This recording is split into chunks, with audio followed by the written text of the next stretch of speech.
En imprimant sur ses t-shirts les visages des personnalités de la semaine à Hanoï, ce propriétaire d'un magasin local, Truong Tran Duc, a dit gagner 10 fois plus d'argent que les jours ordinaires.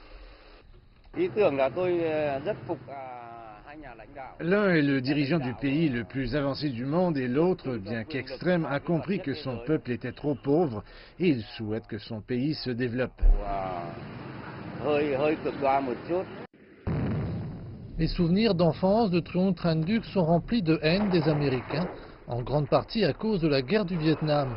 Un épisode semblable à ce que la RPDC a vécu depuis le début de la guerre de Corée en 1950. 7 décennies plus tard, Pyongyang est d'ailleurs toujours techniquement en guerre contre les États-Unis.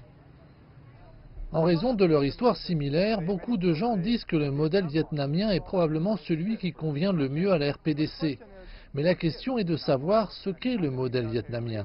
On se demande aussi si la RPDC peut vraiment copier l'histoire d'une autre nation. Le modèle vietnamien est le modèle de transformation d'une économie dirigée en une économie de marché.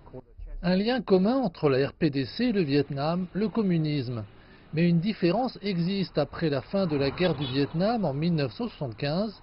Hanoï est passé de l'une des villes les plus pauvres du monde à une économie de classe moyenne en forte croissance en à peine 30 ans.